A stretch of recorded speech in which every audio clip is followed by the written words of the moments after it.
على محمد وآل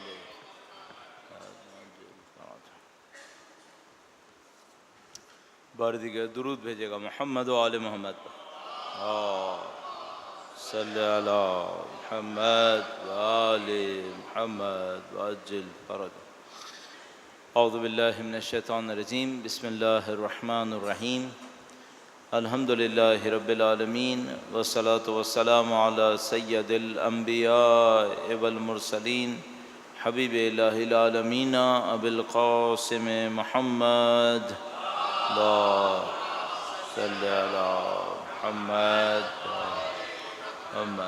وعجل وعلی آلہ الطیبین الطاہرین سیما بقیت اللہ فی الارضین. قال اللہ تعالی فی کتابہ الکریم بسم اللہ الرحمن الرحیم ونريد أن نمن على الذين استضعفوا في الأرض ونجعلهم أئمة ونجعلهم الوارثين. ایک بار پھر درود بھیجے گا محمد و آل محمد. اللہم صلی علی محمد و آل محمد وعجل فرج. سب سے پہلے خدا متعال کا انتہائی شکر بجا لاؤں گا آپ کی طرف سے بھی کہ اس نے ہمیں توفیق دی دین کے بارے میں سوچنے سمجھنے غور کرنے کے لیے. خدا متعال کی دی ہوئی عین توفیق ہے کہ انسان اپنے دین کو سمجھے، اپنے دین پر عمل کرنے کی کوشش کرے. اور ماہ مبارک رمضان کے اندر سعادت ہے کہ انسان اپنی روحانی اور معنوی ترقی کے اوپر محنت کرے. اس دعا کے ساتھ کہ انشاءاللہ خداوند متعال اس ماہ مبارک میں ہمیں تزکیہ نفس کی سعادت نصیب فرمائے، علم دین حاصل کرنے کی سعادت نصیب فرمائے. انشاءاللہ ان اعمال کے نتیجے میں اور تمام عبادتوں کے نتیجے میں جو اس ماہ مبارک میں انجام پاتی ہیں وقت کے امام کے ظہور میں تعجیل فرمائے انشاءاللہ. ایک بار پھر ان کے ظہور کی تعجیل کے لیے درود بھیجیں محمد و آل محمد پر. صلی علی محمد آل محمد وعجل فرج. جو موضوع ہمارے پاس ہے وہ قرآن کریم اور سیاست الہیہ ہے. مقدمتاً عرض ہے کہ بعض موضوعات ایسے ہوتے ہیں کہ جن کا تعلق براہ راست دین سے نہیں ہوتا، لیکن چونکہ کچھ نہ کچھ تعلق انسان کی زندگی سے ہوتا ہے تو دین ان موضوعات کو بھی کہیں نہ کہیں بیان کر دیتا ہے. مثال کے طور پر دین کا کام نہیں ہے کہ یہ بتائے کہ میرے جسم کے لیے کیا اچھا ہے کیا برا ہے، کیا چیز کھاؤں تو مثال کے طور پر میری صحت اچھی ہوگی، کیا چیز کھاؤں تو صحت بری ہوگی. شاید پہلی ذمہ داری دین کی یہ نہیں ہے، لیکن دین بیان کرے گا. اس کی وجہ یہ ہے کہ بہرحال میرا بدن ہے، مجھے اس کی بہتری عزیز ہے. لیکن بعض موضوعات ایسے ہوتے ہیں جن کا براہ راست تعلق دین سے ہوتا ہے. اور وہ کون سے موضوعات ہیں؟ وہ موضوعات ہیں جن کا تعلق براہ راست تعلق انسان کی ہدایت سے ہے، انسان کی گمراہی سے ہے. اگر میرے جسم پہ بخار آئے گا یا خدا نہ کرے مجھے بخار ہوگا تو اس سے میری گمراہی نہیں آئے گی. لیکن کچھ موضوعات ایسے ہیں انسان کی زندگی میں جن کا براہ راست تعلق گمراہی سے ہے، ہدایت سے ہے. وہ توجہ دیں گے تو ہدایت بڑھے گی، نہیں توجہ دیں گے نعوذ باللہ تعالیٰ تو گمراہی بڑھتی چلی جائے گی. مثلا انسان اپنی نفسانی خواہشات پہ کنٹرول کرے یا نہ کرے، یہ معاملہ صرف یہ نہیں ہے کہ مجھے بخار ہوگا یا نہیں ہوگا، نہیں ہے. اصل معاملہ یہی ہے. اگر نفسانی خواہشات پہ کنٹرول کرے گا تو تزکیہ نفس کرے گا، معنوی ترقی حاصل کرے گا.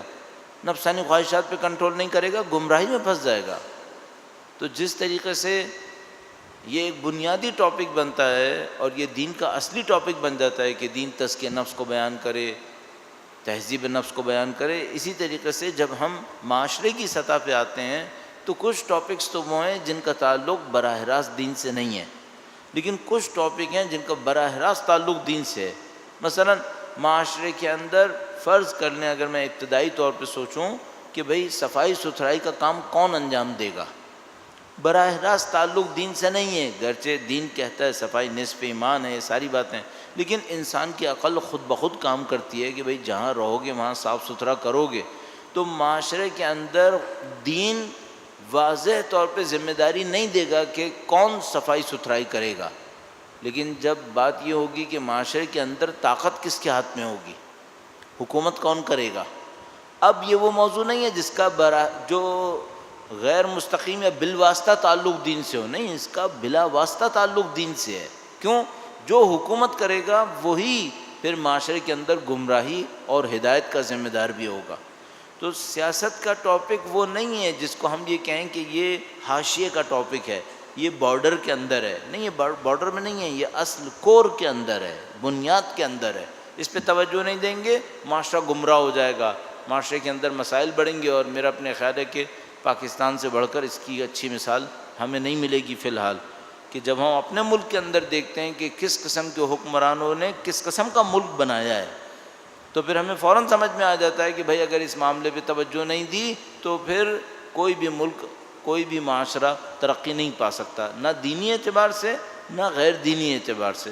تو اس اعتبار سے سیاست الہیہ قرآن کریم کا اصلی موضوع بنتا ہے، فرعی موضوع نہیں بنے گا۔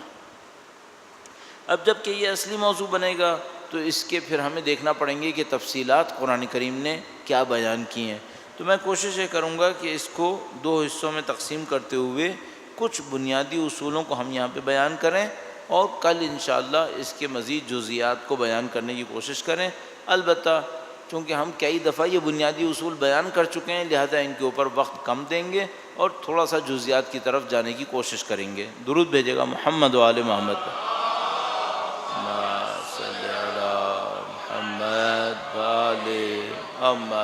عجل فرج۔ شاید یہ وضاحت کرنے کی ضرورت نہ ہو، لیکن بہرحال اچھا ہوتا ہے جب آپ موضوع کو لے کے چل رہے ہوتے ہیں کہ وہ بنیادی باتیں بھی کچھ طے کر لی جائیں۔ مثلا سیاست میں الہیہ کا جو ہم نے الہیہ کی قید لگائی، یہ کیوں لگائی؟ کیا غیر الہی سیاست بھی ہو سکتی ہے؟ ہاں بالکل ہو سکتی ہے، بالکل ہر دنیا کے کام کی طرح۔ جس طرح آپ اپنی گاڑی کو صحیح کام میں بھی استعمال کر سکتے ہیں، غلط کام میں بھی استعمال کر سکتے ہیں، اسی طرح معاشرے کے جو ادارے ہوتے ہیں وہ کبھی صحیح فکر پہ چلتے ہیں تو ان کے ساتھ ایک اور قید لگ جاتی ہے، کبھی غلط فکر پہ چلتے ہیں ان کی قید کچھ اور ہو جائے گی۔ تو مثلا سیاست الہیہ جب ہم کہتے ہیں تو اس کا مقصد کون سی سیاست ہے، اور جب ہم کہتے ہیں سیاست غیر الہیہ تو اس کا مقصد کیا ہوتا ہے؟ تو ہمیں یہ دیکھنا ہوتا ہے کہ سیاست کے جو بنیادی اہداف ہیں وہ کیا ہیں، سیاست کا جو طریقہ کار ہے وہ کیا ہے۔ صرف یہ کہ سیاست کون کر رہا ہے اس سے الہی غیر الہی طے نہیں ہوگی۔ مثال کے طور پر چونکہ سیاست مسلمان کر رہے ہیں تو ہم کہیں یہ اسلامی سیاست ہو گئی، نہیں، اس طرح سے نہیں ہوگا۔ آئیڈیالوجیز کے اندر اس بات کی اہمیت نہیں ہوتی کہ کون عمل کر رہا ہے، آئیڈیالوجیز کے اندر اہمیت اس بات کی ہوتی ہے کہ اہداف کیا ہیں، طریقہ کار کیا ہے۔ میں ایک مثال آپ کی خدمت میں عرض کروں گا، درود بھیجے گا محمد و آل محمد پر۔ صلی علی محمد و آل محمد وعجل۔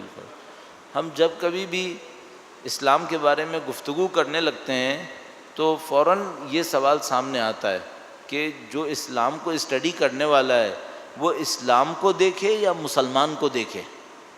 تو ہمارا پہلا جواب اس میں یہ ہوتا ہے کہ بھائی مسلمان کو ہرگز نہ دیکھے بلکہ اسلام کو دیکھے۔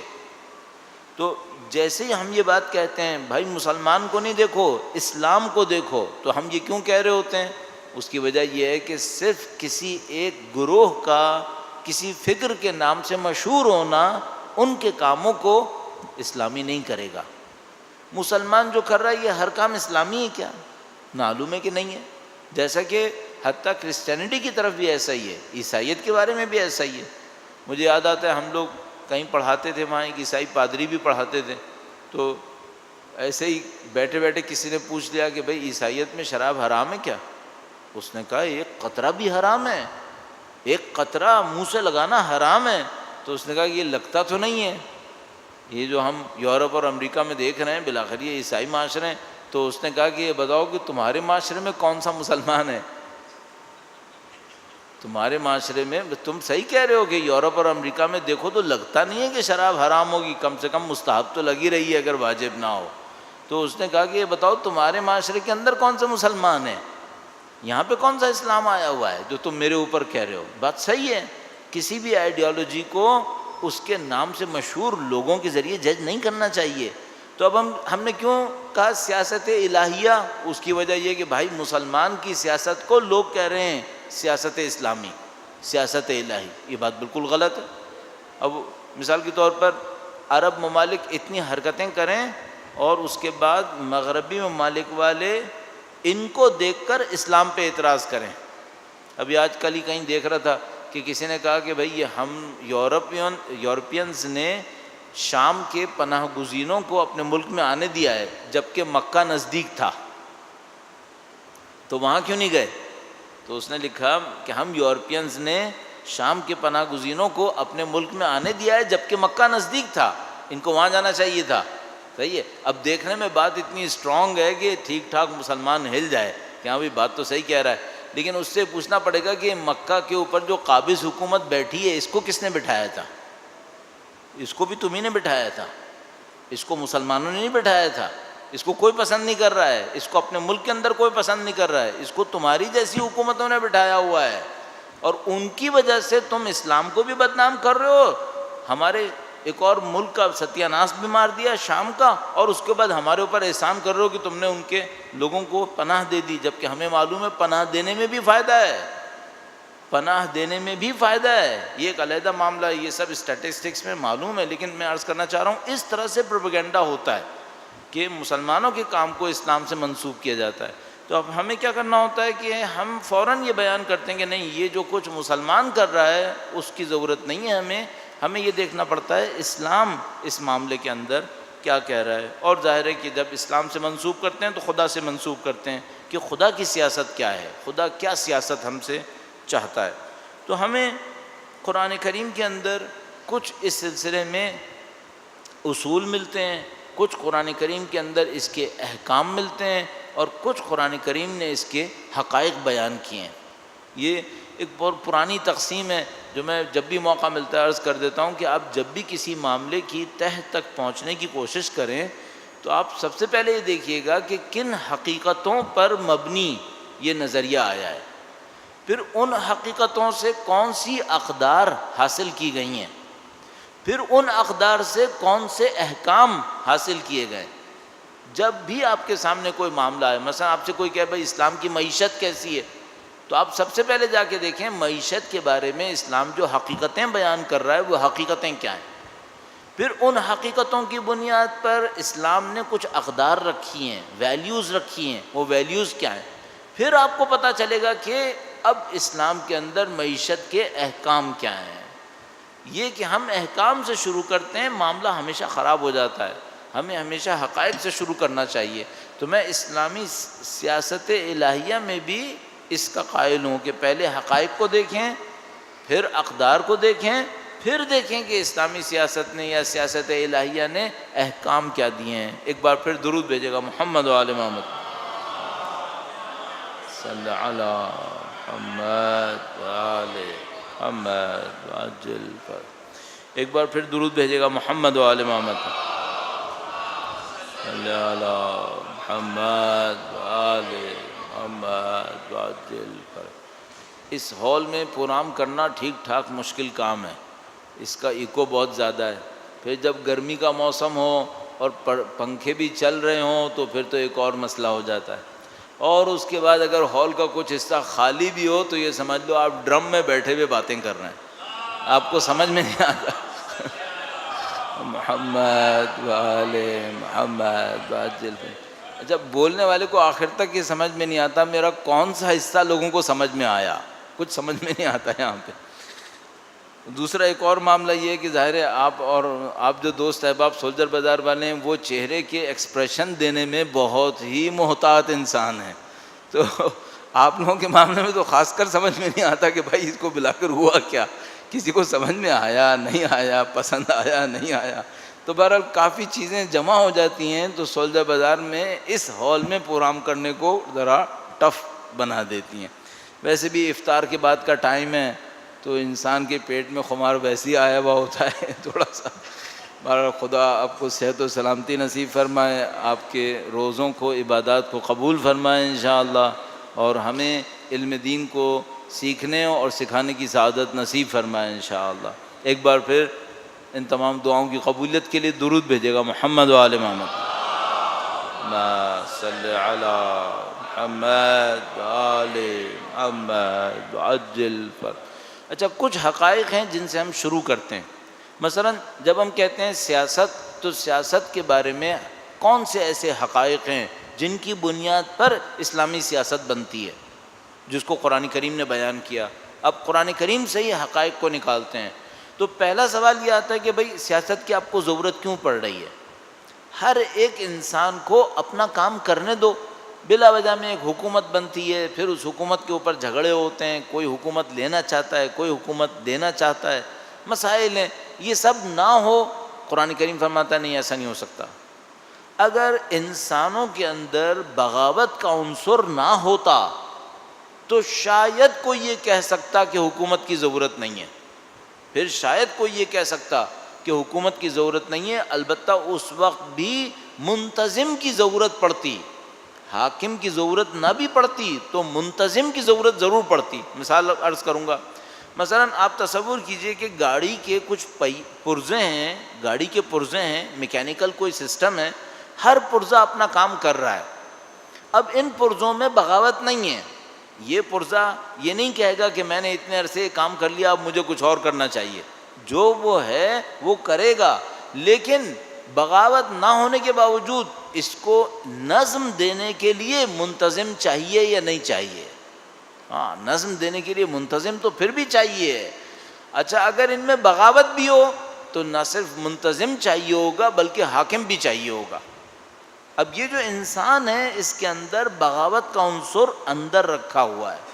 قرآن کریم فرماتا ہے ان الانسان لیطغی ان رآہ استغنی، انسان یقیناً بغاوت کرتا ہے جب بھی اپنے آپ کو بے نیاز پاتا ہے۔ انسان کے فہم و شعور میں اگر تھوڑی سی کمی آئے تو اس میں بغاوت آتی ہے۔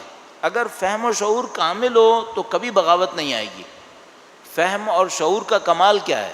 فہم و شعور کا کمال یہ ہے کہ وہ اپنے آپ کو خدا کا بندہ سمجھے، اپنی بندگی کو قبول کرے، اپنے نیاز کو، جس کو ہم فقر کہتے ہیں کہ میں اللہ کے سامنے فقیر ہوں، انتم الفقراء الی اللہ واللہ هو الغنی الحمید۔ فہم و شعور کا کمال یہ ہے کہ انسان اپنی اس حیثیت کو تسلیم کرے کہ میں خدا کے سامنے کچھ نہیں ہوں، جس کو اللہ کے رسول نے فرمایا الفقر فخری، اللہ کا محتاج ہونا میرا فخر ہے۔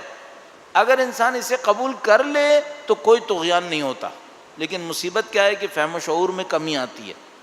جیسے ہی فہم و شعور میں کمی آتی ہے اور جتنا وہ یہ سمجھتا ہے کہ میں بندگی کے علاوہ بھی کوئی حیثیت رکھتا ہوں تو پھر طغیان آتا ہے، اب بغاوت آتی ہے۔ اب شیطان کا کام بھی یہاں پہ موجود ہے کہ وہ انسانوں کو دھوکے میں مبتلا کرتا ہے۔ دنیا کا کام بھی یہ کہ انسان کو دھوکے میں مبتلا کرے۔ تو انسان جیسے ہی دیکھتا ہے کہ میرے پاس ایک زندگی ہے تو سمجھتا ہے 30-40 سال تو میں مستقل ہو گیا، 30-40 سال تو جو چاہوں گا کروں گا۔ بس یہ جو فہم و شعور کی مشکل ہے یہ انسان کو بغاوت پہ لے کے جاتی ہے۔ اب جیسے انسان کے اندر بغاوت آتی ہے تو پھر فوراً ایک سوال آتا ہے، اب حاکم چاہیے یا نہیں چاہیے؟ انسان کی ایک حقیقت ہے فہم و شعور کی کمی، فہم و شعور کی کمی کے پیچھے بغاوت، اور جیسے ہی بغاوت کا عنصر آئے گا اس کے اندر حاکم کی ضرورت ایجاد ہو جائے گی، چونکہ اگر حاکم نہیں ہوا تو یہ باغی اپنی بغاوت کے اندر آگے بڑھتا چلا جائے گا، کوئی اس کا راستہ روکنے والا نہیں ہوگا۔ تو ہمیں منتظم ہونے کے ناطے بھی سیاست چاہیے ہے، اور انسان کی طبیعت کے اندر بغاوت کو دیکھتے ہوئے پھر دوبارہ ہمیں سیاست چاہیے ہے۔ اب یہ جو سیاسی عمل ہے یہ کتنی دیر کا عمل ہے؟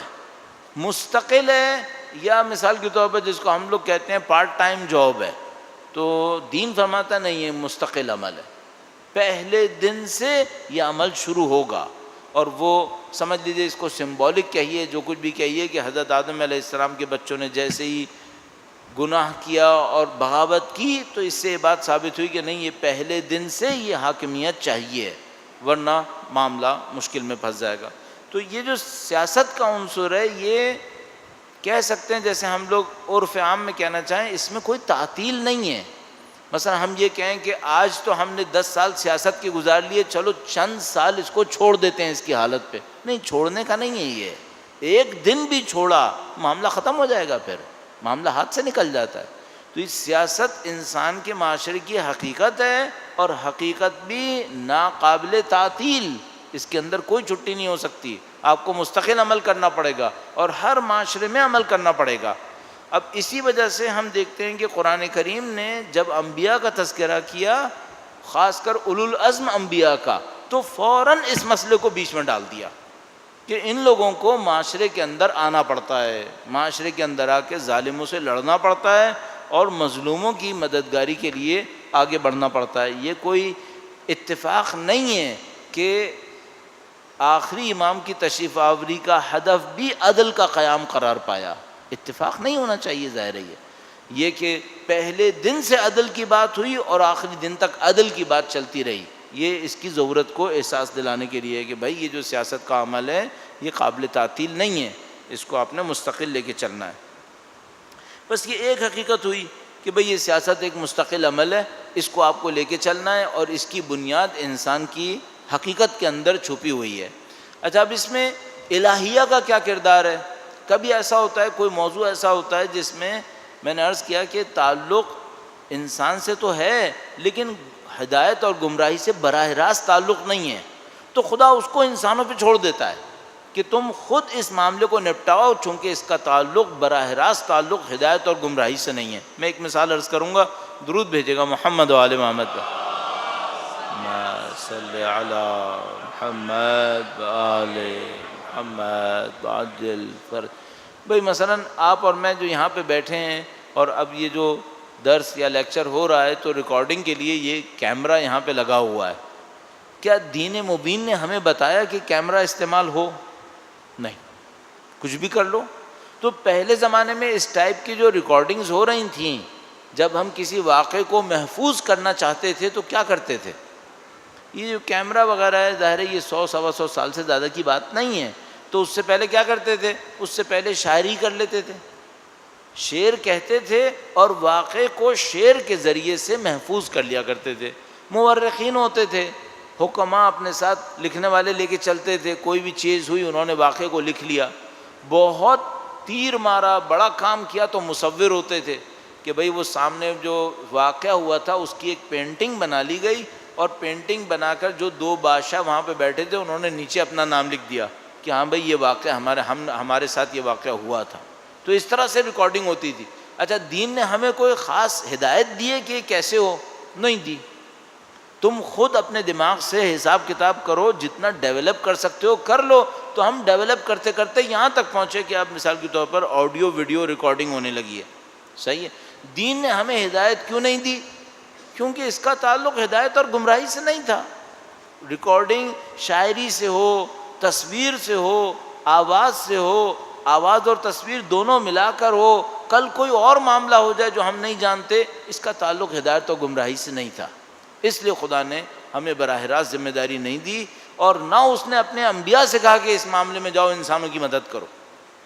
لیکن جیسے ہی ہم دیکھتے ہیں کہ خدا حضرت موسیٰ علیہ السلام کو بھیجتا ہے، کہتا ہے جاؤ فرعون کو پکڑو، اس نے گمراہی کی ہے، اس نے طغیان کیا ہے. حضرت ابراہیم علیہ السلام سے کہتا ہے کہ نمرود کا مقابلہ کرو، جا کے اس کے سامنے دین کو بیان کرو. یہ جو خدا نے متعلقہ طریقہ کار ہے، یہ کیا بتا رہا ہے؟ یہ بتا رہا ہے کہ بھائی یہ معاملہ وہ نہیں ہے جس کو ہم انسانوں کے اوپر چھوڑ دیں. اگر انسانوں پہ چھوڑ دیں گے، انسانوں کو گمراہ کر دیں گے، انسان ہدایت سے محروم رہ جائیں گے. اگر معاملہ اتنا ہوتا نا کہ گنے کا رس پینا ہے یا شکر کھانی ہے، تو خدا چھوڑ دیتا کہ بھائی گنے کا رس پیو یا شکر کھاؤ، مجھے کیا، شکر کھانی ہے شکر کھاؤ. ریکارڈنگ کرنی ہے ایسے کرو یا ویسے کرو، خدا چھوڑ دے گا. ٹریولنگ کرنی ہے سائیکل پہ کرو یا گاڑی پہ کرو یا جہاز پہ جاؤ، خدا کہتا ہے مجھے کیا، جاؤ گھوڑے پہ بیٹھو یا کسی پہ بھی جاؤ. لیکن جب سیاست کی بات آتی ہے، اپنے انبیاء سے کہتا ہے جاؤ یہ کرو، جاؤ یہ کرو، اس طرح قربانی دو، اس طرح بندوں کا ساتھ دو، تمہارے سامنے لوگ آئیں تو یہ کرو. اتنی انسٹرکشنز کیوں دے رہا ہے؟ اس کا مطلب ہے کہ یہ وہ معاملہ نہیں ہے جو انسانوں پہ چھوڑا جا سکے. یہ وہ معاملہ ہے جس میں خدا کو خود آنا ہے.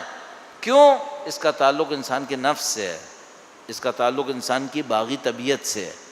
تو سیاست کا معاملہ ایسا کوئی ہلکا معاملہ نہیں ہے، یہ معاملہ انتہائی پیچیدہ ہے، انتہائی مؤثر ہے، اور بدقسمتی یہ ہے کہ جو بھی انسانوں کو گمراہ کرنے والے لوگ ہیں ان کی پہلی کوشش یہ ہوگی کہ یہ نظر میں نہ آئے، اس پہ توجہ ہی نہ جائے۔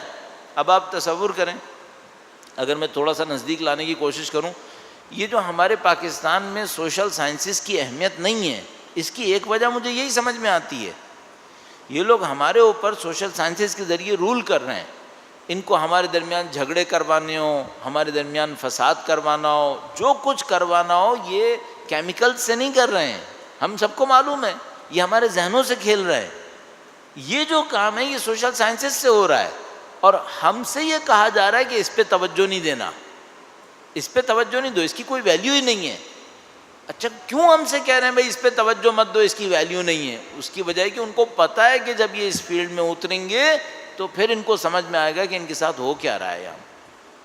اسی طرح جو بھی دنیا کے ظالم و جابر ہوتے ہیں، جب وہ دیکھتے ہیں دین آتا ہے سیاست میں دخالت دیتا ہے تو وہ دو کام کرتے ہیں، یا تو وہ چاہتے ہیں دین مٹ جائے نعوذ باللہ، یا دین ہو سیاست میں نہ آئے، کیونکہ اگر دین سیاست میں آتا ہے تو ان کی معاملے سارے مشکل میں پڑ جاتے ہیں، جو دھوکے بازیاں دینا چاہتے ہیں وہ نہیں ہو پاتے۔ تو اس خاطر میں آپ کی خدمت میں عرض کر رہا ہوں، جو بنیادی ترین اصول بنتا ہے وہ یہ ہے کہ بھائی یہ کوئی مستقل حیثیت ہے، اس کی مستقل حیثیت ہے دین اسلام کے اندر، اس کے اوپر توجہ نہیں دیتے تو براہ راست ہدایت اور گمراہی پہ اثر پڑ رہا ہوتا ہے۔ لہذا اگر میں چند آیات کریمہ بھی آپ کے سامنے عرض کروں، سورہ نحل کی آیت نمبر 36، وَلَقَدْ بَعَثْنَا فِي كُلِّ أُمَّةٍ رَسُولًا أَنِ اعْبُدُوا اللَّهَ وَاجْتَنِبُوا الطَّاغُوتَ، ہم نے ہر امت کے اندر رسول بھیجا تاکہ وہ اللہ کی بندگی کریں، طاغوت سے اجتناب کریں۔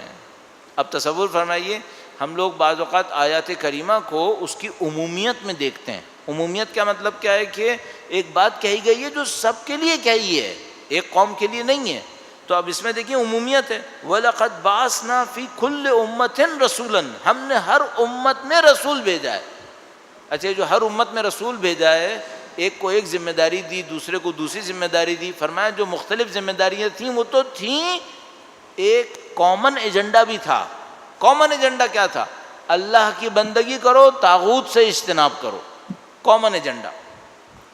اب تک تھوڑا سا انسان دیکھے تو اس کو سمجھ میں آئے گا کہ بھائی یہ جو سیاست الہیہ ہے یہ انبیاء کا کامن ایجنڈا ہے، اس کے اوپر سب نبی نے کام کرنا ہے۔ کیوں؟ اس کا تعلق ہدایت سے ہے، اس کا تعلق گمراہی سے ہے۔ اور اس کے بعد سورہ حج کے اندر آیت نمبر 40، وَلَوْلَا دَفْعُ اللَّهِ النَّاسَ بَعْضَهُم بِبَعْضٍ لَهُدِّمَتْ صَوَامِعُ وَبِيَعٌ وَصَلَوَاتٌ وَمَسَاجِدُ يُذْكَرُ فِيهَا اسْمُ اللَّهِ كَثِيرًا، فرمایا اگر ہم کچھ انسانوں کو دوسرے انسانوں کے ذریعے نہ روکتے تو یہ ساری عبادت گاہیں ختم ہو جاتی ہیں، یہ ساری مساجد جہاں اللہ کا نام لیے جا رہے تھے یہ سب ختم ہو جاتے۔ تو فرمایا ہم نے کچھ انسانوں کو مامور کیا کہ دوسرے انسانوں کو روکیں، ان کے ظلم کا مقابلہ کریں، ان کو عدل کی طرف لانے کی کوشش کریں۔ اور یہ معاملہ اتنا سنگین ہے، خدا فرماتا ہے اگر ہم یہ نہ کرتے تو یہ ساری عبادت گاہیں ختم ہو جاتی ہیں، یہ سارے مسائل ختم ہو جاتے۔ اس کا مطلب ہے خدا متعال اشارتاً یا صراحتاً ہم سے حتیٰ کہہ رہا ہے کہ اگر تم نے اس معاملے کو نہ سمجھا تو یہ سمجھ لو کہ تمہاری مسجدیں باقی نہیں رہیں گی، تمہاری عبادت گاہیں سب ختم ہو جائیں گی۔ درود بھیجے گا محمد و آل محمد صلی اللہ علیہ وسلم۔ اب یہ ہے کہ بہت زیادہ اس میں تفصیل میں نہ جائیں، ایک اور پوائنٹ جو میں اس سلسلے میں عرض کروں کہ یہ جو خدا کی خواہش ہے کہ زمین پہ عدل قائم ہو، اس کا میں بیک گراؤنڈ کئی دفعہ عرض کر چکا ہوں کہ کیوں خدا کی خواہش اتنی شدت سے ہے کہ عدل قائم ہو۔ ہم لوگوں میں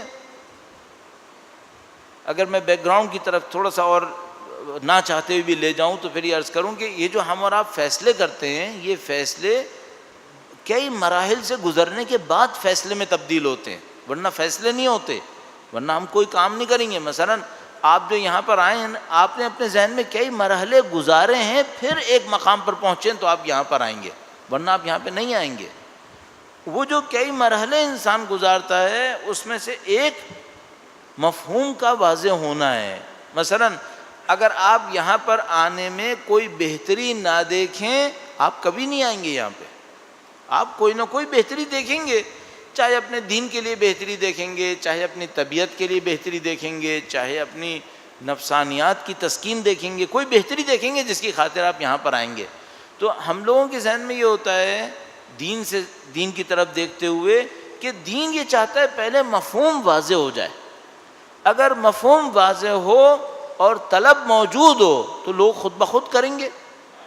اگر لوگوں کو پتہ ہو کہ عدل کیا ہے اور عدل کی اہمیت کتنی ہے تو عدل کے لیے جان بھی دیں گے۔ لیکن اگر یہ سب نہ معلوم ہو اور ہم کہیں آؤ عدل کے لیے محنت کریں، کوئی کیوں کرے گا؟ وقت کے امام تشریف لائیں گے، زمین پہ عدل پھیلے گا، ان کے نام پہ درود بھیجے گا، محمد و آل محمد صلی علی محمد و آل محمد وعجل۔ اب ہمیں چونکہ امام سے محبت ہے تو ہم امام کا انتظار کریں گے، ظاہر ہے، چاہے ہمیں نہ پتہ ہو عدل کی اہمیت کیا ہے۔ لیکن بہتر یہ ہے کہ بھائی یہ بھی دیکھ لو کہ عدل کی اہمیت ہے کیا۔ مثلا میں آج کل یہ بات کئی دفعہ دہراتا ہوں، وہ یہ کہ کیا ہمیں دین اسلام کے احکام پر یقین ہے؟ اگر ہمیں دین اسلام کے احکام پہ یقین ہو تو حکم کو کیوں ٹالیں گے، حکم کو کیوں چھوڑیں گے؟ مثال کے طور پر اگر آپ کو یقین ہے کہ صبح کو آپ اٹھیں گے، کام پہ جائیں گے تو اس میں آپ کو کچھ نصیب ہوگا تو آپ یقیناً اٹھیں گے، جائیں گے۔ لیکن اگر آپ کو یہ یقین نہ ہو تو آپ کیوں جائیں گے؟ آپ بیٹھے رہیں گے۔ اگر ہمیں عدل کا یقین ہوتا کہ ہمیں عدل کی ضرورت ہے، ظلم پہ معاملہ نہیں گزارا جا سکتا، تو سب امام کے منتظر ہوتے، 100% منتظر ہوتے۔ مصیبت یہ ہے کہ ہمیں عدل کی اہمیت کا یقین نہیں ہو پا رہا۔ ہمارے ذہنوں کے اندر کہیں یہ بسا ہوا ہے، ہم سے مطلب آپ نہیں ہیں اور یا میں نہیں ہوں، میرا مطلب ہماری سوسائٹی ہے، ہم سے مطلب سوسائٹی میں رہنے والے لوگ، ہمارے ذہنوں میں یہ بسا ہوا ہے ظلم سے بھی بات چل جائے گی۔ اس خاطر امام کی تشریف آوری کے لیے مشتاق نہیں ہے، یعنی جد و جہد کرنا یہ سب نہیں ہے۔ کیوں سوچ رہے ہیں ظلم پہ بھی گزر رہی ہے، گزر جائے گی۔ اب ہمیں یہ سوچنا پڑے گا کہ بھائی عدل کی اہمیت خدا کے نزدیک کتنی ہے۔ اب ظاہر خدا سے زیادہ عاقل تو کوئی نہیں ہے، خدا سے زیادہ ہمدرد بھی کوئی نہیں ہے۔ تو مثلا ایسی اگر میں ایک جملے کے طور پہ لکھوں کہ عدل خدا کی خواہش بھی ہے، خدا کا حکم بھی ہے، خدا کا وعدہ بھی ہے۔ عدل خدا کی خواہش ہے، کہتا ہے عدل قائم کرو، یہ مجھے چاہیے۔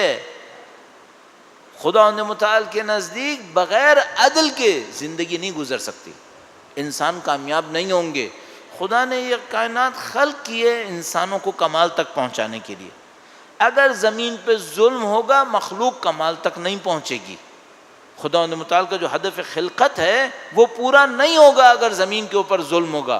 اس خاطر عدل ہونا اس کی خواہش ہے، اسی لیے حکم بھی دیتا ہے اعدلوا هو اقرب للتقوی، عدل کرو یہ تمہارے تقوی کے نزدیک ہے۔ ہر طرف سے آپ کے یہ امام جماعت چاہیے، بولتا ہے عادل ہونا چاہیے۔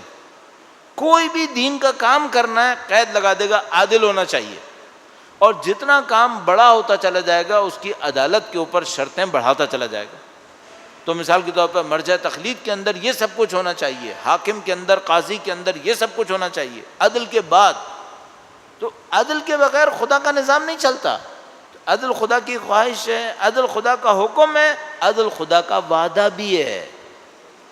وعدہ کرتا ہے کہ میں زمین کو عدل سے بھر دوں گا، اس کے بغیر دنیا ختم نہیں کروں گا۔ یہ جو ہم بار بار آپ اور ہم یہ آیہ کریمہ دہراتے ہیں، وہ نرید ان نمن علی الذین استضعفوا فی الارض ونجعلہم ائمہ ونجعلہم الوارثین، یہ خدا کا وعدہ ہے۔ تو عدل خدا کے نزدیک سب کچھ ہے۔ جب ایسا ہے تو ہمیں دیکھنا پڑے گا کہ بھائی یہ جو سیاست ہے اس کا محور عدل ہے، اس کے اوپر ساری کہانی چلنی ہے۔ تو یہ جو سیاست الہیہ ہے قرآن کریم کے اندر، اس کا سب سے بڑا محور عدل کے اوپر ہے۔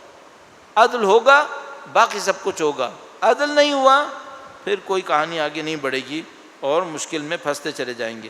اچھا اب چلیے اتنا بنیادی باتیں کرنے کے بعد اب ہم آتے ہیں تھوڑا سا عملی پہلوؤں کے اوپر کہ بھائی جب سیاست اپنے عمل میں آتی ہے تو ہم قرآن کریم میں اس کا انداز کیا دیکھ رہے ہیں۔ درود بھیجے گا محمد و آل محمد۔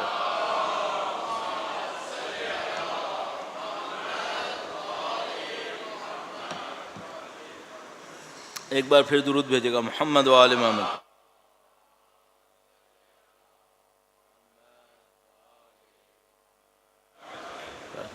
اچھا کچھ باتیں ایسی ہوتی ہیں، بٹن دبا گیا، غلطی سے میں بٹن دبا گیا تھا. کچھ باتیں ایسی ہوتی ہیں کہ جو جزئی احکام کی صورت میں ہوتی ہیں، کچھ باتیں ایسی ہوتی ہیں جو تھوڑی سی ہمیں ایکسٹریکٹ کرنی پڑتی ہیں. قرآن کریم معمولاً یہ نہیں کرتا کہ وہ کہے 1 2 3، ایسے نہیں کہتا. قرآن کریم اپنے انداز میں چیزوں کو بیان کرتا ہے اور کہتا ہے تم اس سے ایکسٹریکٹ کرو. مثال کے طور پر بھئی سوسائٹی کو، جب معاشرے کو ہم دیکھتے ہیں تو کتنے حصوں میں تقسیم کریں؟ سوسائٹی کے جو مختلف پارٹس ہوتے ہیں ان کو کس طرح دیکھیں؟ تو خدا متعال قرآن کریم میں یہ نہیں کرتا کہ کہے کہ بھئی سوسائٹی میں 3 حصے ہوتے ہیں، 1 2 3، ایسے نہیں کرتا. وہ مختلف حصوں کے احکام یا ان کی حقیقتوں کو بیان کرتا ہے اور ہمیں دعوت دیتا ہے کہ تم لوگ سمجھنے کی کوشش کرو. تو مثال کے طور پر چاہے اچھائی چاہے برائی، 3 پارٹس آپ کو سوسائٹی میں فوراً ملیں گے. چاہے آپ اچھائی کی بات کریں اس کے بھی 3 حصے مل جائیں گے، چاہے برائی کی بات کریں اس کے بھی 3 حصے مل جائیں گے. تو مثال کے طور پر وہ 3 حصے کیا ہوں گے؟ تو ہم کہتے ہیں ایک حصہ ہوتا ہے رہنما، دوسرے حصے ہوتے ہیں مشاورین، اور تیسرا حصہ ہوتا ہے عوام.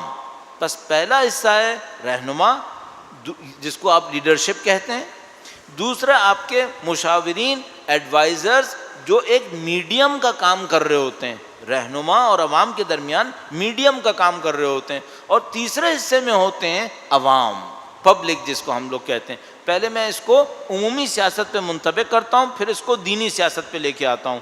درود بھیجے گا محمد و آل محمد. محمد و آل محمد باجل فرد. اب یہ ہے کہ نام لینے میں اتنا لطف نہیں ہے، ورنہ مثال کے طور پر فرض کر لیں پاکستان کی کوئی سیاسی جماعت سوچ لیں، پاکستان کی کوئی سیاسی جماعت سوچ لیں جس کا کوئی ایک لیڈر بھی سوچ لیں. کیونکہ ہمارے یہاں جماعتوں کے لیڈر اجدادی اور موروثی ہوتے ہیں، تو وہ بہرحال آپ 1 2 پارٹیز کے نام سوچ لیں آپ کو لیڈر سمجھ میں آ جائیں گے. تو آپ کوئی بھی پارٹی سوچ لیں کہ اس کا ایک لیڈر ہے. اچھا یہ جو لیڈر ہے یہ تو لیڈرشپ ہو گئی. انڈیا میں بھی ایسے ہی ہے، کافی حد تک ایسے ہی یہ لیڈرشپ ہو گئی. ایک لیڈرشپ کے بعد نیچے کیا ہے؟ لیڈرشپ کے بعد جو نیچے والا حصہ آتا ہے وہ ان لوگوں کا آتا ہے جو اس لیڈر اور اس عوام کے درمیان رابطے کا کام کر رہے ہوتے ہیں، واسطے کا کام کر رہے ہوتے ہیں. اچھا اس میں دانشور لوگ بھی آ جاتے ہیں، اس میں سیاسی رہنما بھی آ جاتے ہیں. اس جگہ کے اوپر دنیا کے سیٹ اپ میں سیاسی پارٹیز آتی ہیں، سیاسی جماعتیں آتی ہیں، سیاسی جماعتوں کا سیٹ اپ آتا ہے. یہ جو ماڈرن پولیٹیکل سسٹمز ہیں اس کے اندر لیڈرشپ جو ہوتی ہے وہ سلیکٹڈ ہوتی ہے. ظاہر الیکشنز ہوتے ہیں، الیکشنز کے ذریعے ایک لیڈر بن کے سامنے آتا ہے اور پارٹیز اپنے اندر لیڈرز بناتی ہیں، وہ پھر سامنے آ جاتے ہیں. تو یہ جو لیڈرشپ ہوتی ہے اس کے اور عوام کے درمیان کیا ہوتا ہے؟ اس کے اندر مختلف پولیٹیکل لیڈرز ہوتے ہیں، ان کا کام کیا ہوتا ہے؟ یہ لیڈر اور عوام کے درمیان رابطے کا کام کر رہے ہوتے ہیں. مثلا لیڈر یہ کہتا ہے کہ بھائی ہم یہ چاہتے ہیں کہ ہمارا ملک یہاں پہنچے. یہ پبلک کو کنونس کرتے ہیں کہ بھائی یہ جو لیڈر چاہ رہا ہے یہ کیا چاہ رہا ہے، صحیح ہے. یا مثلا کیا ہوتا ہے، بعض اوقات پبلک کے اندر ایک ڈیمانڈ بن رہی ہوتی ہے، یہ جو میڈیم ہوتا ہے یہ لیڈر کو بتاتا ہے کہ بھائی تمہاری پبلک کے اندر یہ ڈیمانڈ بنی ہوئی ہے، صحیح ہے. بس ہمیشہ اوپر سے نیچے نہیں ہوتا، نیچے سے اوپر بھی ہوتا ہے. یہ جو بیچ کا حصہ ہوتا ہے یہ بہت امپورٹنٹ ہوتا ہے. مختلف سوسائٹیز میں مختلف جگہوں پہ خرابی آ جاتی ہے. کبھی سوسائٹی میں ایسا ہوتا ہے لیڈر خراب ہے، بیچ کا حصہ صحیح ہے، عوام بھی اچھی ہے. کبھی سوسائٹی میں ایسا ہوتا ہے اوپر کے دونوں خراب ہیں، پبلک اچھی ہے. اور کبھی کیا ہوگا، کبھی تینوں کا آوے کا آوا بگڑ گیا، تینوں ہی فلیٹ ہو گئے، سب کے سب خراب ہو گئے. یہ جو سیاسی جماعتیں ہوتی ہیں ان کا کام بہت امپورٹنٹ ہوتا ہے. پاکستان میں پولیٹیکل پارٹیز اصلی فنکشن کے نام پر کوئی پولیٹیکل پارٹی ہے ہی نہیں ہمارے پاس. اگر سیاسی جماعت کا جو اصلی فنکشن ہے، حتیٰ ماڈرن پالیٹکس کے اندر اگر دیکھیں تو اس نام پر ہمارے پاس کوئی سیاسی جماعت پاکستان کے اندر ہے ہی نہیں در حقیقت. میں اس کی ایک مثال عرض کروں گا، درود بھیجے گا محمد و آل محمد پر. محمد وآل محمد وعجل فرج۔ معذرت کے ساتھ یہ تھوڑا سا ہمیں سائڈ میں جا کے بات کرنی پڑے گی اس کے اوپر۔ یہ جو ملک چلانے کا کام ظاہر ہے آسان کام نہیں ہے۔ ملک کی کچھ کم مدت کی ضرورتیں ہوتی ہیں، ملک کی کچھ لمبی مدت کی ضرورتیں ہوتی ہیں، ملک کی کچھ بنیادی ضرورتیں ہوتی ہیں جن کا تعلق جسم سے بعض اوقات نہیں ہوتا، اور ملک کی کچھ ایسی ضرورتیں ہوتی ہیں جن کا تعلق جسم سے ہوتا ہے۔ یہ جو عوام ہوتی ہے، عوام کو لمبی مدت کی ضرورت فوراً سمجھ میں نہیں آتی، عوام کو وہ ضرورتیں بھی فوراً سمجھ میں نہیں آتی جن کا تعلق جسم سے نہیں ہوتا، جن کا تعلق کسی اور طرف سے ہوتا ہے۔ مثال کے طور پر ایک قوم کو عزت کے نام پر، قوم کے وقار کے نام پر کسی ملک سے لڑنا پڑ جائے، عوام کو اتنی جلدی سمجھ میں آتی ہے کہ وقار کے نام پر لڑنا چاہیے؟ وہ سوچتے ہیں نہیں بھی لڑے تو کیا ہوا۔ اب ایسی آپ کے ذہن کو اور نزدیک لانے کی خاطر عرض کر رہا ہوں، ایک مولا امیر المومنین کے دور میں درود بھیجے گا محمد و آل محمد صلی اللہ۔ امیر شام نے ایک انتہائی قاتل آدمی تھا، وحشی درندہ ٹائپ کا، بسر ابن ابی ارطاط نام کر کے، اس کو چوز کیا، اس کو سلیکٹ کیا، اس کو تھوڑی سی فوج دی۔ یہ پکا اس ٹائپ کا آدمی تھا جس کو آج کل ہم لوگ ٹیرورسٹ کہتے ہیں، یہ مکمل ٹیرورسٹ تھا۔ یہ ایک گروپ لے کر جاتا تھا، شہروں پہ حملہ کرتا تھا، دہشت گردی مچاتا تھا، لوگوں کو مارتا مورتا تھا، بھاگ جاتا تھا۔ اس کا کام یہ تھا، شب خون مارنا جس کو کہتے ہیں۔ اچھا یہ کیوں کرتا تھا؟ لوگوں کے دلوں میں خوف بٹھانے کے لیے، تاکہ ان کے دل ڈر جائیں اور وہ کبھی مقابلے کے اوپر نہ آئیں۔ تو اس نے ایک علاقے پہ حملہ کیا، کچھ لوگوں کو لے کر آیا، اس ایک علاقے کے اوپر حملہ کیا، اور پتہ نہیں 9 یا 10 لوگوں کو مار کر علاقے سے چلا گیا۔ علاقے پہ حملہ کیا، 9-10 لوگوں کو مارا اور مار کے چلا گیا۔ مولا امیر المومنین کو خبر ملی کہ اس نے یہ کیا۔ امام نے پوچھا اس کے مقابلہ کرنے میں کتنے لوگ زخمی ہوئے؟ جب وہ مارنے آیا تو لوگوں نے مقابلہ کیا، تو مقابلہ کرنے میں کتنے لوگ زخمی ہوئے؟ پتہ چلا کوئی زخمی نہیں ہوا۔ تو امام نے کہا کہ تمہارے لیے یہ عیب ہے، تمہارے لیے ننگ ہے یہ، کہ کوئی تمہیں مارنے آیا، تمہارے 9 بندے مار کے چلا گیا، تم زخمی بھی نہیں ہوئے۔ اس کا مطلب کیا ہے؟ تم نے مقابلہ ہی نہیں کیا، اس کا مطلب ہے کیوں نہیں مقابلہ کیا؟ اچھا اب مسئلہ یہ ہے کہ عوام کو یہ سمجھ میں آتا ہے کہ دہشت گرد کا مقابلہ کر لو ورنہ بعد میں مصیبت آنے والی ہے؟ نہیں، وہ کہتے ہیں چلو ٹھیک 9 مر گئے، ختم ہوا معاملہ۔ امیر المومنین فرمائے معاملہ ختم نہیں ہوا ہے، اب شروع ہوا ہے، اب یہ بدبخت ہر روز آئے گا۔ آج تو اس ملک میں آیا تھا، اس علاقے میں آیا تھا، کل یہ دوسرے میں جائے گا، آج 9 مار کے گیا تھا، کل 90 مارے گا، تم مقابلہ کرو۔ اچھا اب پبلک کے دماغ میں یہ بات نہیں آتی، اب پبلک کے دماغ میں یہ بات آ نہیں رہی ہے، اور رہبر یہ کہہ رہا ہے امیر المومنین جیسا کہ مقابلہ کرنا واجب ہے۔ یہ جو کردار ہے یہ بیچ کے لوگوں کا کردار ہے کہ وہ لوگوں کو سمجھائیں کہ امیر المومنین کیا کہہ رہے ہیں، تمہیں کر لینا چاہیے۔ یہ جو بیچ کی ٹیم ہوتی ہے نا، جس کو میں مشاورین کہہ رہا ہوں، یہاں پہ اس کا رول آتا ہے۔ یہ جو مشاورین ہوتے ہیں یہ پبلک کو سمجھاتے ہیں، دیکھو جو لیڈر باتیں کہہ رہا ہے نا، یہ بات تو سخت کر رہا ہے، یہ کہہ رہے جا کے لڑو، لیکن یہ تمہاری بھلائی میں کہہ رہا ہے، اگر نہیں لڑو گے مارے جاؤ گے، تمہارا اور خون بہے گا۔ تو کبھی نیچے سے پبلک کی ڈیمانڈ کو اوپر بھیجتا ہے یہ مشاور گروپ، کبھی اوپر سے حکم کو پبلک کے لیے کنونس کرتا ہے یہ مشاور گروپ۔ پولیٹیکل پارٹیز کا رول یہ ہونا چاہیے تھا۔ اچھا کبھی ایک اور کام کرنا پڑتا ہے، پبلک اپنے اندر ایک ڈیمانڈ بناتی ہے، بالکل غلط ڈیمانڈ، بالکل غلط ڈیمانڈ، یہ ڈیمانڈ پوری نہیں ہونی چاہیے، اس ڈیمانڈ کو نارملائز کرنا مشاورین کا کام ہوتا ہے۔ پبلک غلط ڈیمانڈ بنائے بیٹھی ہے، وہ لیڈر کو بتائیں گے فائدہ نہیں ہے، پاسبل نہیں ہے ایسا اس پر عمل ہونا، تو مشاورین کیا کرتے ہیں؟ پبلک کی ڈیمانڈ کو نارملائز کرتے ہیں، اس سے کہتے ہیں دیکھو جو تم مانگ رہے ہو نا یہ صحیح بات نہیں ہے، ایسا نہیں ہونا چاہیے۔ پولیٹیکل پارٹیز کا کام یہ ہونا چاہیے، پولیٹیکل پارٹیز لوگوں کو ٹرین کریں کہ بھائی ملک میں رہنے کے تقاضے کیا ہیں، جب ملک میں رہنا ہے کون سا تمہارا حق ہے، کون سی چیز ناحق ہے، یہ تمہارا حق ہے یہ طلب کرو، یہ ناحق ہے یہ طلب مت کرو۔ اچھا ہمارے یہاں پولیٹیکل پارٹیز کا یہ کام نہیں ہے. ان کا کام کیا ہے؟ جو لوگ چاہ رہے ہوں وہ بول دو اور بعد میں پورا کرنا نہ کرنا کوئی ضروری نہیں ہے. تو ابھی آپ دیکھو، اب آپ پولیٹیکل پارٹیز کا رول دیکھیں. مثلا چونکہ آج بجلی نہیں ہے تو پولیٹیکل پارٹی، ہر پولیٹیکل پارٹی کا لیڈر کھڑے ہو کر کیا کہے گا؟ ہم حکومت میں آئے نا 6 مہینے میں بجلی کا معاملہ حل نہ کیا تو میرا نام فلاں نہیں ہو. ارے بھائی تجھے پتا ہے کہ یہ معاملہ 8 سال میں بھی حل نہیں ہوگا.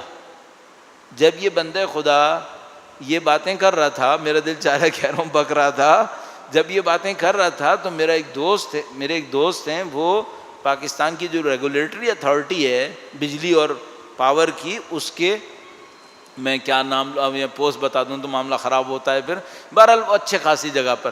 تو ان کو میں نے کہا کہ بھائی آپ کا منسٹر یہ کہہ رہا تھا کہ 6 مہینے میں یہ معاملہ ہو جائے گا. اس نے کہا کہ بھائی اس وقت میرے خیال میں 2014 تھا، 2014 یا 15 کی بات تھی. تو اس نے مجھ سے کہا کہ دیکھو بھائی، پیپر پہ جتنے منصوبے ہمارے پاس ہیں اور جتنے بھی منصوبے میرے پاس ہیں، کوئی منصوبہ میرے بغیر یہاں سے نہیں جائے گا. پیپر پہ بھی جتنے منصوبے ہیں اگر وہ سارے بھی پورے کیے تو 2020 تک بھی لوڈ شیڈنگ ختم نہیں ہوگی. یہ 2014 کی بات ہے. اس نے مجھ سے کہا کہ جتنے منصوبے اس وقت تک پیپر پر ہیں یہ سارے منصوبے بھی اگر پورے کر دیے. اچھا بجلی کے منصوبے کمرہ کھڑا کرنے کی طرح نہیں ہوتا. بجلی کے منصوبے ایک منصوبے میں 4 5 سال تو امپلیمنٹ کرنے میں لگ جاتے ہیں. چھوٹے منصوبے 2 سال میں بھی ہو سکتے ہیں، 1 سال میں بھی ہو سکتا ہے. لیکن آپ ہائیڈرو الیکٹریسٹی کی بات کریں 8 سال لگ جائیں گے آپ کو ایک ڈیم بنانے میں. تو اس نے کہا سارے منصوبے جو پیپر پہ ہیں وہ سب پہ کر لو، 8-6 سال تک لوڈ شیڈنگ نہیں جائے گی. یہ میں آپ کو گارنٹی سے کہہ رہا ہوں. اور وہ بندہ کیا کہہ رہا تھا؟ 6 مہینے کے اندر نہ ہو تو میرا نام بدل دینا. اچھا بھائی، نہ صرف یہ کہ تم پبلک کی ڈیمانڈ کو نارملائز نہیں کر رہے بلکہ پبلک کی ڈیمانڈ کو اور بڑھا رہے ہو، ارریشنلی بڑھا رہے ہو. تو یہ ہمارے یہاں پولیٹیکل پارٹیز ہیں. ہمارے یہاں اصل میں کوئی پولیٹیکل پارٹی ہے ہی نہیں ہے در حقیقت اس سینس میں.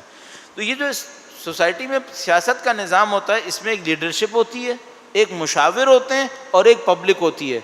قرآن کریم اس پہ اصرار فرماتا ہے کہ ہاں ایسا ہے. باطل کے لیے بھی ایسا ہی ہے، حق کے لیے بھی ایسا ہی ہے، باطل کے لیے بھی ایسا ہی ہے. مثال کے طور پر ایک مثال باطل سے عرض کرتا ہوں، پھر حق کی طرف بیان کرتے ہیں. درود بھیجیں محمد و آل محمد پہ.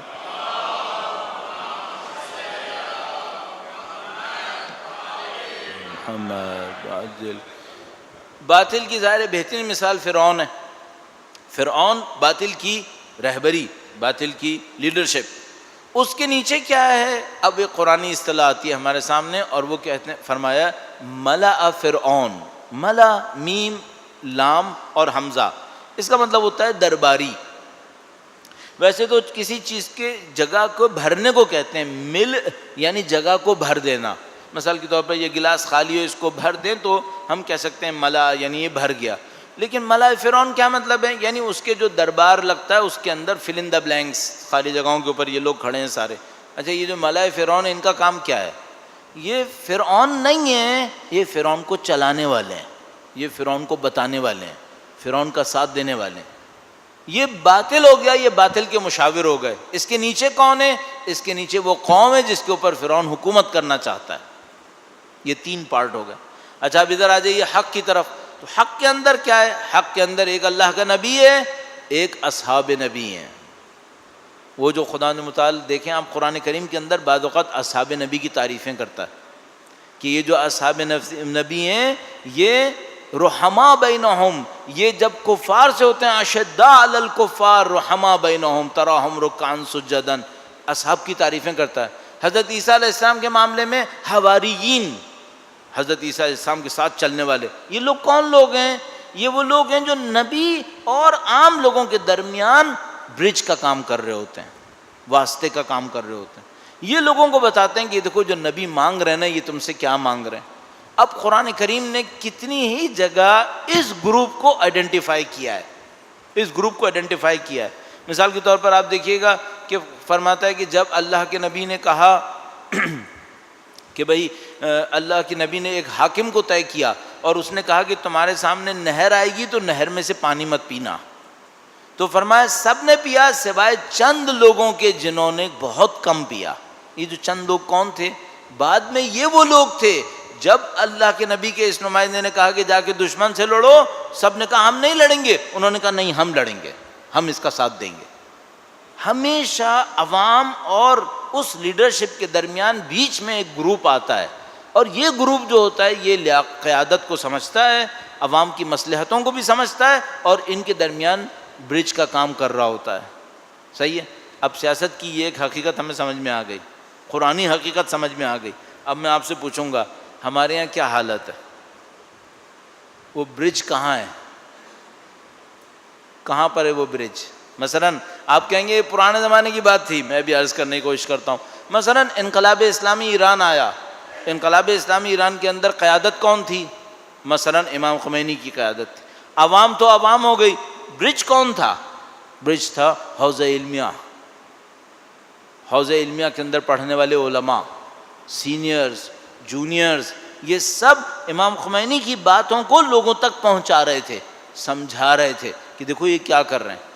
امام خمینی نے حکومت میں آنے کے بعد تاریخ کے سخت ترین فیصلے کیے، اور میں بہت دفعہ یہ بات عرض کرتا ہوں کہ ایسا نہیں ہوتا کہ کوئی حاکم آئے 8-10 سال حکومت کرے، جا رہا ہو تو عزت سے جائے، معمولاً ایسا نہیں ہوتا، خوب گالیاں پڑ رہی ہوتی ہیں۔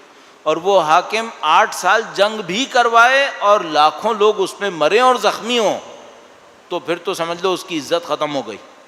یہ واحد لیڈرز میں سے ہیں، اگر واحد لیڈر ہیں کہنا چاہتا تھا لیکن احتیاطاً میں نے کہا میں سے ہیں، کہ جو آئے تو لوگ کم تھے، گئے تو لوگ بہت زیادہ تھے، اور 8 سال جنگ بھی کر دی۔ تو ان کی کامیابی کے رازوں میں سے ایک راز یہ تھا کہ یہ اکیلے نہیں تھے، ان کے ساتھ ایک پوری ٹیم چل رہی تھی جو میڈیم کا کام کر رہی تھی۔ مثلا اس میڈیم میں کون لوگ تھے؟ اگر بات صرف نظریاتی نہیں ہونی چاہیے، عملی نظر آنے چاہیے۔ رہبر معظم، شہید مطہری، شہید بہشتی، رجائی، باہنر، یہ سب لوگ میڈیم تھے۔ ان لوگوں نے پبلک کو یہ تیار کیا کہ دیکھو جو خمینی کہہ رہے ہیں یہ کیا کہہ رہے ہیں۔ بعض اوقات وہ ایسی سخت باتیں کرتے تھے جو لوگوں کی سمجھ میں نہیں آتی تھیں۔ لوگ نعرہ لگاتے تھے جنگ جنگ تھا پیروزی، جنگ ہوگی جنگ ہوگی جب تک ہم جیتیں گے نہیں۔ فرمایا یہ نعرہ غلط ہے، یہ نعرہ غلط ہے۔ امام خمینی نے کہا یہ نعرہ صحیح نہیں ہے، کہو جنگ ہوگی جب تک دنیا میں فتنہ باقی ہے، ہمارا جیتنا یا ہارنا اہم نہیں ہے۔ اب کتنا سخت ہے کسی قوم کو یہ بتانا کہ بھائی یہ جو جنگ کر رہے ہیں یہ تمہارے جیتنے کے لیے نہیں کر رہے ہیں، یہ اسلام کے ایک حکم پہ عمل کرنے کے لیے کر رہے ہیں۔ اب یہ جو میڈیم ہوتا ہے نا، یہ لوگوں کو بتاتا ہے کہ بھائی یہ جو کہہ رہا ہے یہ کیا کہہ رہا ہے، اور اس طریقے سے معاملہ چلتا ہے۔ اب ہم لوگوں کے ساتھ جو ایک بہت بڑی مشکل ہے وہ یہ ہے کہ ہم سوسائٹی تو دیندار ہیں، نہ اوپر قیادت، پاکستان کی بات کر رہا ہوں، کوئی ادھر نہ لے آئے گا مصیبت شیعت کے اوپر، نہیں میں شیعت پہ نہیں کہہ رہا، پورے پاکستان پہ کہہ رہا ہوں کہ پاکستان کی عوام ہے تو دیندار، نہ وہ قیادت دیندار ہے نہ وہ میڈیم بیچ میں ہے، عوام ہی عوام ہے نیچے سے اوپر تک۔ اب قیادت کے نام پر کون بیٹھے ہوئے ہیں وہ آپ کے سامنے ہیں، پولیٹیکل پارٹیز کیا ہیں وہ آپ کے سامنے۔ میں تو کہہ رہا ہوں پولیٹیکل پارٹی یہاں ہے ہی نہیں اصل میں، یہاں صرف نیچے سے اوپر تک عوام چل رہے ہیں اور کچھ ہے ہی نہیں یہاں پہ۔ اب کوئی نہیں ہے جو یہ سوچے کہ بھائی اس قوم کی 25 سال میں ضرورتیں کہاں پہنچیں گی، آج کچھ پیٹ پہ پتھر باندھ دو، 25 سال کے بعد بچے اچھی زندگی گزار لیں گے، کوئی سوچنے والا نہیں ہے۔ اگر کچھ بیچارے ادھر ادھر کونوں خدروں میں لوگ بیٹھے ہوئے بھی ہیں تو ان کی کون سن رہا ہے؟ اور بیوروکریسی کا جو عالم ہے اس میں وہی ہے کہ وہ کیا کہتے ہیں، وہ ہر شاخ پہ الو بیٹھا ہوا ہے، ایک مصیبت بنی ہوئی ہے کہ کوئی آفس میں کوئی ڈھنگ کا آدمی نہیں ملتا کہ بھائی کس سے ملک کیسے چل رہا ہے سمجھ میں نہیں آتا، اور وہ ایسے ہی چلے گا جیسے ابھی چل رہا ہے کہ جس چیز کی آج ضرورت ہے اس کا منصوبہ 10 سال بعد سوچیں گے، اس وقت تک اس کی ضرورت کہاں پہنچ چکی ہوگی، وہ جو بجلی کے ساتھ ہمارے ساتھ ہو گیا۔ تو یہ مصیبتیں ہیں ساری۔ تو اس وقت میں آپ کی خدمت میں جو اس سے نتیجہ لینا چاہوں گا وہ یہ لینا چاہوں گا کہ یہ تو پورے ملک کی صورتحال ہے، اپنی دینی سیاست کو سوچیں، اور اب آ جائیں مثلا شیعہ سیاست کو بھی سوچیں۔ تو بھائی یہ سوچیں کہ یہ جو لیڈرشپ بنتی ہے یہ لیڈرشپ بنتی کیسے ہے؟ اور یہ جو بیچ کا سیگمنٹ بنتا ہے جو لیڈر اور عوام کے درمیان کام کر رہا ہوتا ہے، یہ کیسے بنتا ہے؟ ہم لوگ اگر اس بات کے اوپر سنجیدگی سے نہیں سوچیں گے کہ عوام سے لیڈرشپ اور وہ بیچ کا سیگمنٹ کیسے بنتا ہے، تو عزیزان محترم یہ دینی سیاست ہم سے نہیں پنپ پائے گی، ہم اس میں مشکل میں پھنس جائیں گے۔ میں اس کی ایک مثال عرض کرنے کی کوشش کرتا ہوں، درود بھیجے گا محمد و آل محمد پر۔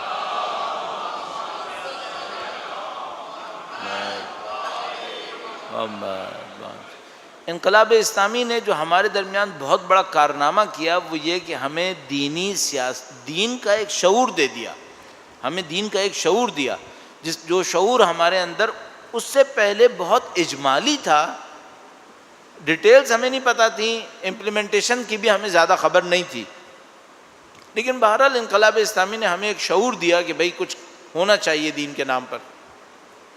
اچھا، شعور ہمارے پاس آ گیا، کچھ آئیڈیلز بھی ہمارے پاس آ گئے، کچھ کوششیں بھی ہم نے شروع کر دیں، لیکن مشکل ایک اور بن گئی۔ وہ کیا؟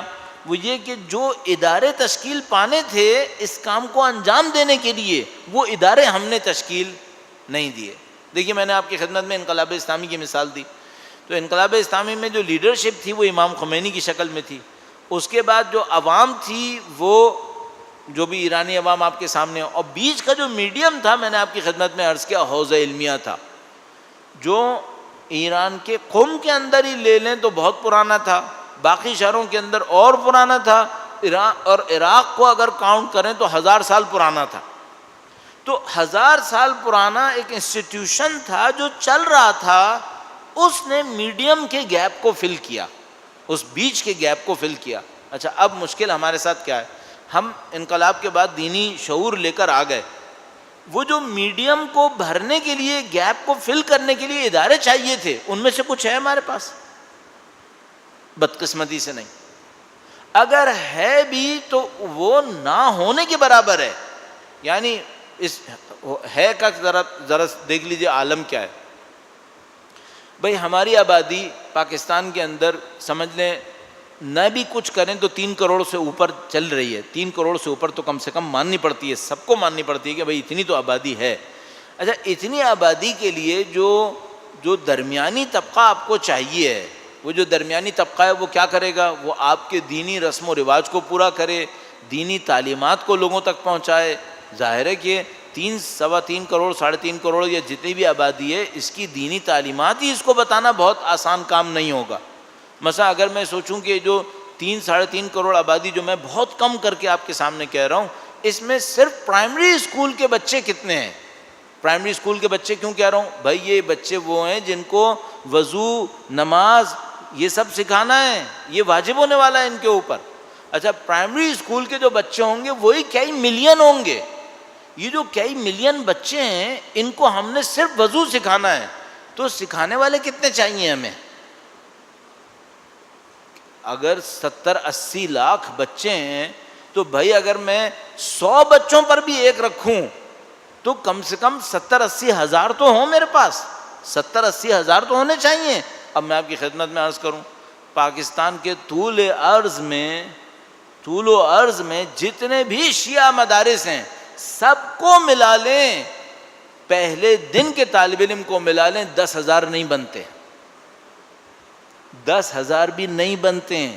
اور میں بہت زیادہ کر کے کہہ رہا ہوں چونکہ میں نہیں چاہتا میری بات خراب ہو، ورنہ میں آپ کی خدمت میں عرض کروں ایز پر اسٹیٹسٹکس 8,000 بھی نہیں ہیں، صحیح ہے۔ اچھا، اب ان 8,000 بھی اگر ہوں، اور میں کہہ رہا ہوں ایک دن کا طالب علم بھی شامل ہے اس کے اندر، اس کو ہم نے کتنے لوگوں کی دینی ہدایت کا ذمہ دار بنایا ہے؟ 3.5 کروڑ سے 4 کروڑ لوگوں کا۔ اس بیچارے کا اپنا اسٹینڈرڈ کیا ہے؟ ان 3-3.5 کروڑ لوگوں میں کتنے وہ بچے ہیں جو یونیورسٹیز کے اندر گریجویشن، ماسٹرز اور پوسٹ ماسٹرز کے اندر بیٹھے ہوئے ہیں؟ ان کو بتانے کے لیے بچے کہاں سے آئیں گے؟ تو وہ جو بیچ کی لیئر ہے وہ کہاں ہے؟ نہیں ہے در حقیقت۔ اب جب کہ بیچ کی لیئر نہیں ہے، پبلک کے اندر ایک دینی شعور ہے، حتیٰ اگر صحیح قائد آ بھی جائے اور ہوگا یقیناً، یہ بیچ کی لیئر کہاں ہے؟ کون سمجھائے گا کیا ہونا ہے؟ یہ وہ مشکل ہے جس میں ہم لوگ اس وقت پھنسے ہوئے ہیں۔ ابھی یہ لوگ جو میرے سامنے بابلن لوگ کہتے رہتے ہیں نا کہ ہمارے پاس قائد نہیں ہے اور یہ نہیں ہے اور وہ نہیں ہے. ابھی میں کچھ ظاہر میری یہ بات کچھ لوگوں کو اچھی نہیں لگی جب میں کہہ رہا ہوں قائد نہیں ہے. میں فرضیے کو رکھ کے کہہ رہا ہوں کہ حتیٰ اگر میں کہوں یہ بات صحیح ہے, میں اس سے پوچھوں گا تمہاری اس سے بھی بڑی ایک ضرورت ہے. وہ کیا ہے؟ خدا تمہیں قائد دے اور شاید دیا ہوا ہو, ان سب کے بعد یہ بتاؤ جو بیچ میں لوگ ہوں گے جو اس کو کنونس کریں کہ یہ کیا کہہ رہا ہے, وہ ہیں تمہارے پاس؟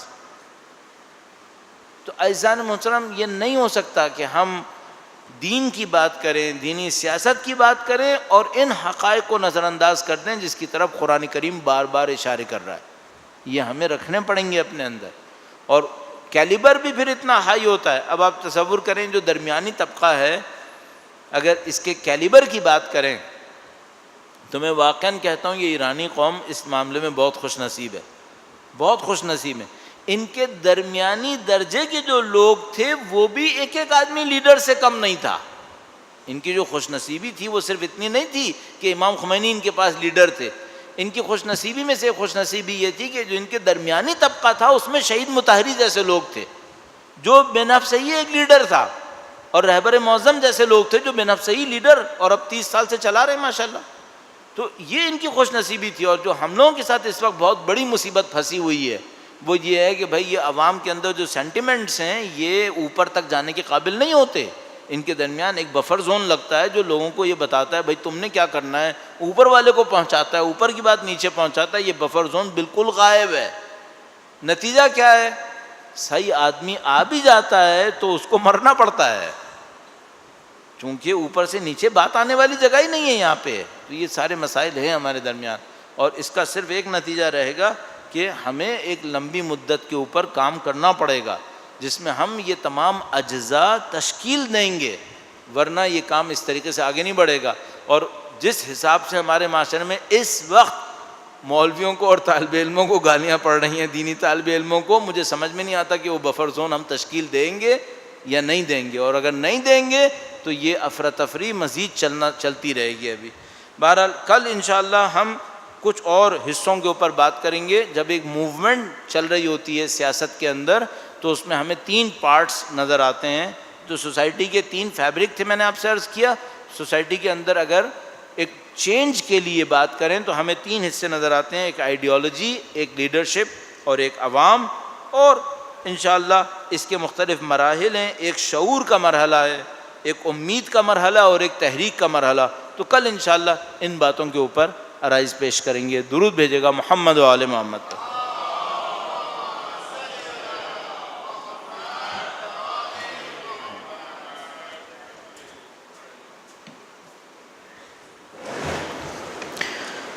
قرآن اور سیاست الہیہ اس عنوان پہ گفتگو جاری ہے. آج پہلی نشست تھی اور انشاءاللہ اس گفتگو کو مزید آگے بڑھائیں گے کل ہماری ہونے والی دوسری نشست میں.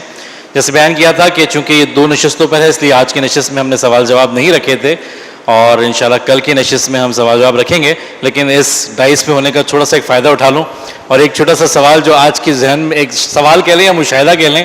آقا نے بیان کیا کہ 3 طبقات ہیں, لیڈر ہے اور بیچ میں مشاورین ہیں اور پھر عوام ہے. یہ بات تو واضح ہو گئی کہ واقعاً وہ مشاورین والا طبقہ ہمیں یہاں نظر نہیں آتا, لیکن باقی سارے عوام ہیں. اگر مجھے تو یہ بھی نظر نہیں آتا, ہمیں تو یہاں ہر کوئی لیڈر نظر آ رہا ہوتا ہے. تو بہرحال یہ معاملہ تھوڑا سا ڈفرینٹ ہے. بہرحال انشاءاللہ کل ہماری نشست ٹھیک اپنے وقت 9:30 بجے شروع ہو جائے گی. 9:30 بجے تلاوت قرآن پاک سے نشست کا آغاز ہوگا اور آغا صاحب انشاءاللہ اپنی تقریر کا آغاز 9:45 پہ کریں گے. ان تمام زحمات کی قبولیت کے لیے بلند آواز میں ایک مرتبہ درود بھیج دیجیے. صلی علی محمد وعلی. اور اب میں گزارش کروں گا ہمارے قاری مہدی سے کہ وہ آئیں اور دعائے امام زمانہ سے آج کی نشست کا باقاعدہ اختتام کریں. بسم اللہ الرحمن الرحیم. اللہم کل ولیک الحجۃ ابن الحسن صلواتک علیہ وعلی آبائہ فی هذه الساعة وفي كل ساعة وليا وحافظا وقائدا وناصرا ودليلا وعينا حتى تسكنه أرزك طوعا وتمتعه فيها طويلا برحمتك يا أرحم الراحمين.